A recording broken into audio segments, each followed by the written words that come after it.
x plus 1/x बराबर 3 है तो इसका मूल्य ज्ञात करें, मतलब x का मान निकालना है।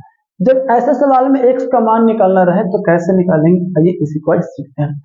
देखिए यहाँ पर x प्लस 1/x बराबर 3 है, तो सबसे पहले आप इसको क्या करिए कि इसको आप एलसीएम निकाल लीजिए, मतलब इसको भिन्न के जोड़ निकाल लीजिए। तो आप जोड़ कैसे निकालोगे, जैसे आपसे कोई बोलेगा 1 प्लस 1/5, तो क्या करोगे, या इसी को आप लिख सकते हैं ऐसे, बेसिक बात थोड़ा सा बता देते हैं, इसको ऐसे लिख सकते हैं 1/1/5, ऐसे भी इसको लिखा जा सकता है।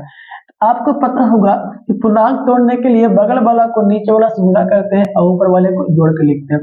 1 गुना 5 5, 1 जोड़ेंगे तो 6/5। इसी प्रकार इसको बनाते हैं, x गुना x मतलब मल्टीप्लाई करेंगे, x गुना x लिखेंगे x स्क्वायर, ऊपर वाले को जोड़ेंगे तो +1 और नीचे बटा x है तो x बराबर में 3। उम्मीद है कि आपको समझ में आ गया होगा। अब क्या करेंगे, अब इसको क्रॉस मल्टीप्लाई कर लेते हैं ऐसे और ऐसे, तो समझिएगा 1 से गुना करेंगे तो 1 से गुना करने पर वही आएगा, कोई प्रभाव नहीं पड़ेगा। तो x स्क्वायर +1 बराबर 3 इंटू x 3x। बोलोगे अब क्या करिएगा, अब क्या करिएगा, इसको इस तरफ कर दीजिए ना जी, प्लस इस तरफ आएगा माइनस, तो x स्क्वायर माइनस 3x +1 बराबर में 0। अब ये आ गया रूप में, द्विघात समीकरण के रूप में आ गया। अब करना क्या है, हमें x का मान चाहिए, आप इसका गुणनखंड कर सकते हैं, चाहिए तो इसका फार्मूला और होता है, एक फार्मूला होता है मूल बराबर, आपको पता होगा ना कि मूल का formula -b plus minus root b square minus 4ac बटा 2a, एक ये मूल का फार्मूला होता है। मतलब ये हमें चाहिए b का मान चाहिए, a का मान चाहिए और c का मान चाहिए। भाई मेरे कैसे निकालेंगे, तो अभी यहाँ पर एक बात समझाते हैं, जब x स्क्वायर के बगल में कुछ भी मान रहता है उसको a माना जाता है, x के बगल वाला को मान को b माना जाता है और बाकी अचर पद को c माना जाता है। इसीलिए यहाँ पर आप लिख सकते हो कि a का मान हो जाएगा, यानी x स्क्वायर का गुणांक कुछ भी नहीं है तो आप एक मान के बनाइए।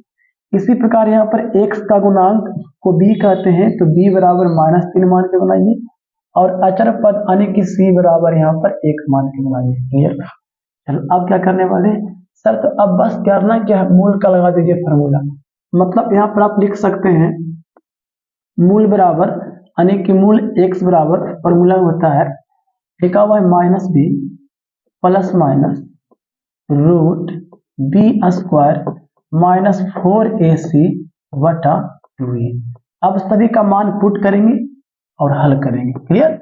आइए देखिए, माइनस है तो माइनस हमने लिख दिया है ना। अब यहाँ पर देखो b है ना, तो b का मान आप ये खोजिए कितना है, तो -3, तो b को हटाइए और -3 लिख दीजिए, फिर प्लस माइनस रूट, फिर b का मान रखिए, b को हटाइए और -3 रखिए, b पर स्क्वायर था तो यहाँ पर भी आपको स्क्वायर देना है, -4 गुने a का मान रखते हैं 1 और गुने c का मान रखते हैं तो 1, जब भी मान रखेंगे तो गुना देकर रखेंगे, फिर बटा नीचे में रखते हैं 2, a का बार यहाँ से 1। अब इसको हल करेंगे और आपका ये फाइनल रिजल्ट आएगा। हल कैसे करेंगे भाई, देखिए माइनस इंटू माइनस प्लस होगा, ये दोनों माइनस इंटू माइनस गुना कर देते हैं तो +3 प्लस माइनस रूट, देखिए माइनस का स्क्वायर प्लस होता है, माइनस का स्क्वायर प्लस 3 का स्क्वायर 9, आगे माइनस, आगे माइनस है तो माइनस रहेगा, अब 4 इंटू 1 फिर इसको गुना करेंगे तो ये 4 आएगा है ना, 3 का स्क्वायर 9, उसके बाद 4 इंटू 1 इतना आ गया।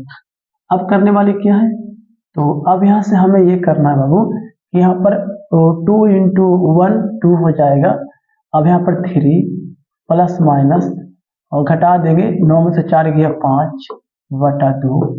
अब ये और टूटने वाला नहीं है, अब ये और इसको हम हाँ एक तरह और लिख सकते हैं, इसको जब x हमें निकाल रहे हैं, x का मान निकाल रहे हैं तो बराबर में x चलेगा ही चलेगा, एंड आपको इच्छा है तो आप इसको इस तरह से लिख सकते हैं, x बराबर 3 प्लस रूट 5 बटा 2 फिर कॉमा 3 माइनस रूट 5 बटा 2, यही आपका फाइनल